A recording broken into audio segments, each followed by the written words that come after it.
G'day everybody, Tom McCarthy from Big and Scott Corporate, standing in for Paul Stoner. I'm here with Ed Hobbs, who's representing the Office of the Month Award. Ed, stellar month, swimming against the tide. How'd you do it? Thanks, Tom. Good to be here. So I think the Richmond office made 35 sales for September, which, was certainly a big effort. Every sale, admittedly, for everyone out there listening, is a real grind. Yeah. And we're having to repackage a lot of campaigns. We spoke about this at training on Tuesday, reposition them in the marketplace, reprice them in order to get them sold. So there's a couple of campaigns in there that perhaps we looked at selling in August that didn't quite sell, reprice them, and then they've come back and been successful in September. Yeah, well, I'm looking at my notes here if everyone's wondering what I'm doing, because it's all very well having the stock, which clearly you've got, and you've done an amazing job in getting that, and that's probably based on work that you've done months out, years out. You've got the stock, you've got to sell it. Yes, that's... And the market's toughened up. Yep. So tell us about that.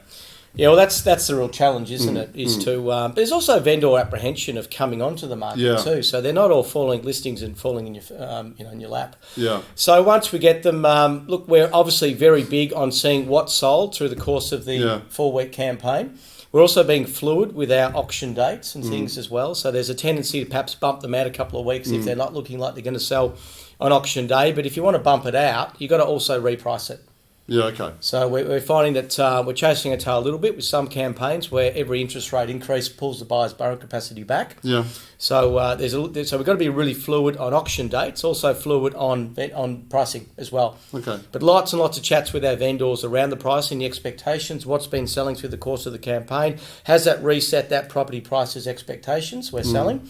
So that's a big part of our process at the moment. So we're really honing on the skills of vendor management and seeing holistically what's selling in our marketplace and what could affect that property. Before you bid, there's sort of mechanisms that I suppose give you a clear pathway when trying to negotiate with buyers so that you can get these tougher properties sold. Can you talk about that? So Before You Bid's a platform that's come out of New South Wales. It's all about we're finding the upside and the advantage is reducing the barriers of entry. Yeah. So if a buyer's got a building report they can download, so it's a building inspection the vendor pays for typically $250 up front, and the buyers can then download it for say $150, as opposed to spending $500 or $600. And it works particularly well in the final week of the campaign if a buyer jumps on, doesn't want to spend that in a short period of time. For $150 they can download it. But the key point is for us, it's about knowing our product up front. Yeah. So it's another real key point of transparency. Right. So we love to know across the board what we're selling, and there's no surprises because invariably a buyer will do a building inspection. Yep. And then you never want it to fall over, on the Friday, particularly a buyer's advocate. They always leave the building inspection to the last day.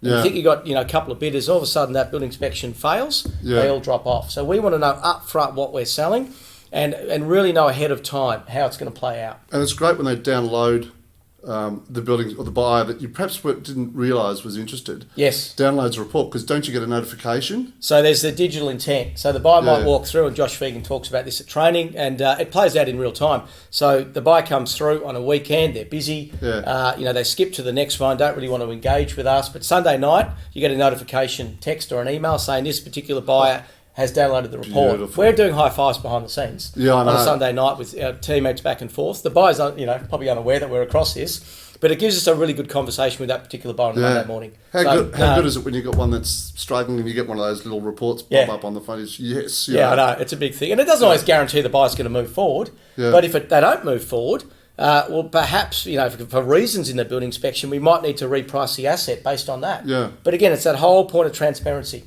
Well, that's terrific, because right now, at the moment, there are so many hurdles that you've got to jump, particularly in this marketplace. Every single sale, particularly if it's a private sale, has a finance clause attached to it. Yes. There's a building inspection clause attached to it. So trying to smooth out that process is pretty critical at the moment, isn't it? Well, you reduce that building inspection clause. Yeah. Because you've got the building inspection up front. Yeah. And the building inspections can drag on. We get some buyers who want it.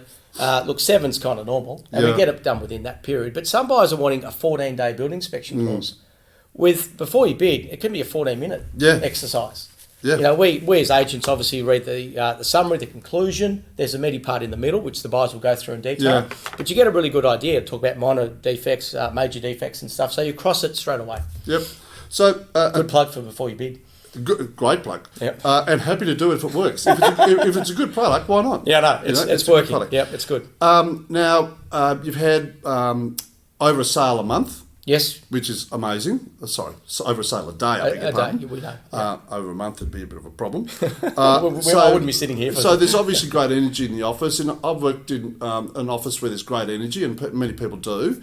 But it doesn't necessarily follow that having great energy means it's a great environment. What do you guys do to keep things rolling, keep things enjoyable within the business? I think it's critical, isn't it, right now? Because every sale's a grind, as we know. So energy levels and energy renewal and energy management is key.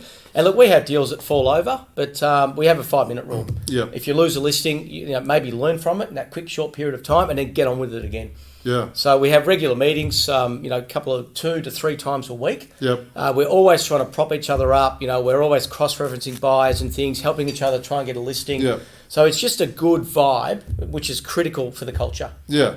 We have a similar thing, like the best four-letter word in real estate. Next. Bingo. Yep, absolutely. And it absolutely is, because otherwise it just... No, and you know what? If you're down, you'll lose the next one. Yeah. So you've got to get up. You've just got to be almost counsellors. So get up, get on with it. It's so true. You've just lost a listing. The phone rings. It's another potential listing. You've got to pick up and go, hello, and get straight back into it, don't you? Yeah. It's a roller coaster. Heights of exhilaration to the depths of despair, all in 24 hours. That's it.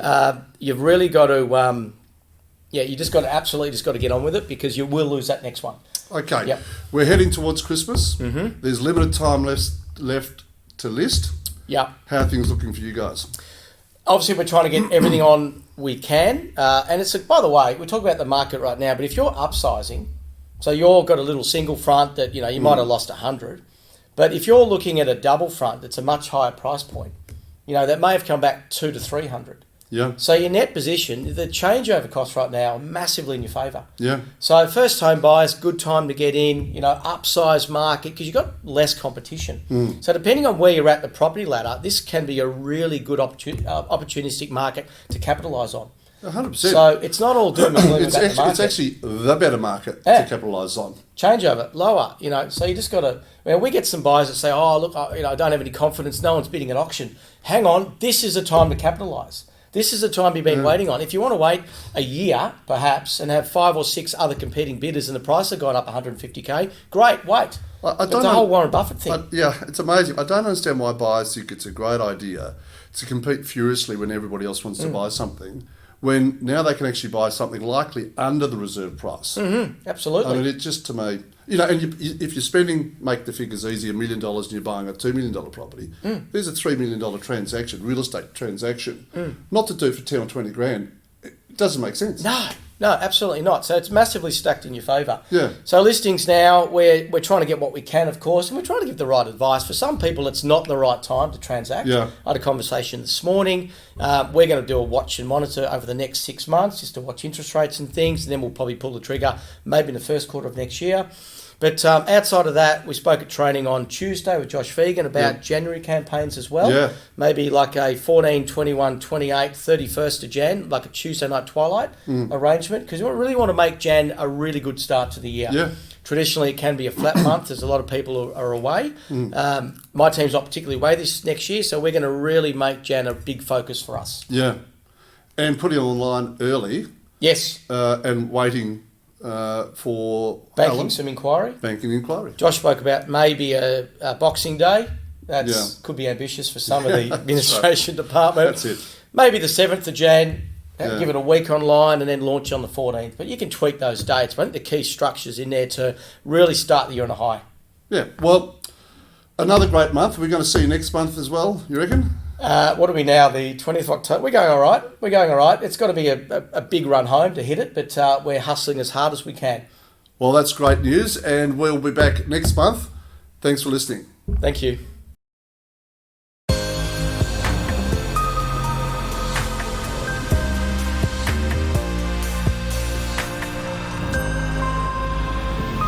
This is for New Dimensions, the all-electric EQB.